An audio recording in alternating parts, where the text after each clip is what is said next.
కీర్తనల గ్రంథము 50వ అధ్యాయము. దేవాది దేవుడైన యెహోవా ఆజ్ఞ ఇచ్చుచున్నాడు. తూర్పు దిక్కు మొదలుకొని పడమటి దిక్కు వరకు భూనివాసులను రమ్మని ఆయన పిలుచుచున్నాడు.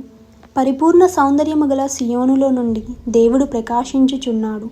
మన దేవుడు వేంచేయుచున్నాడు. ఆయన మౌనముగా నుండడు. ఆయన ముందర అగ్ని మండుచున్నది. ఆయన చుట్టూ ప్రచండ వాయువు విసురుచున్నది.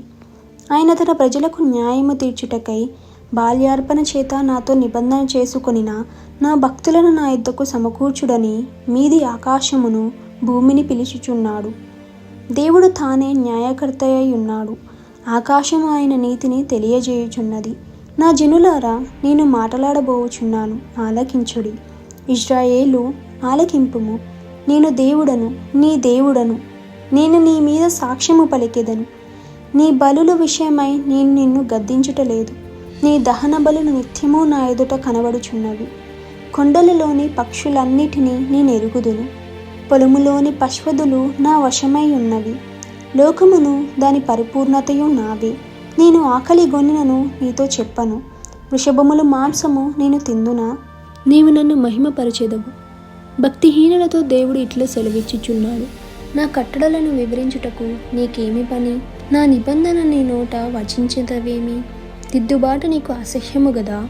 నీవు నా మాటలను నీ వెనుకకు త్రోసివేసెదవు. నీవు దొంగను చూచినప్పుడు వానితో ఏకీభవించెదవు.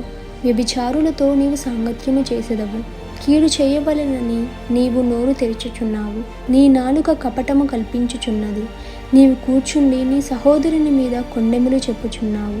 నీ తల్లి కుమారుని మీద అపనిందలు మోపుచున్నావు. ఇట్టి పనులు నీవు చేసినను నేను మౌనినై ఉంటిని. అందుకు నేను కేవలము నీ వంటి వాడనని నీవు అనుకుంటివి.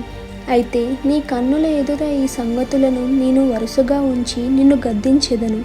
దేవుని మరుచువారులారా, దీని యోచించుకొనిడి. లేని ఎడల నేను మిమ్మును చీల్చివేయుదును. తప్పించువాడెవడనూ లేకపోవును. స్తుతియాగము అర్పించువాడు నన్ను మహిమపరచుచున్నాడు. నేను వానికి దేవుని రక్షణ కనపరచునట్లు వాడు మార్గము సిద్ధపరచుకొనెను.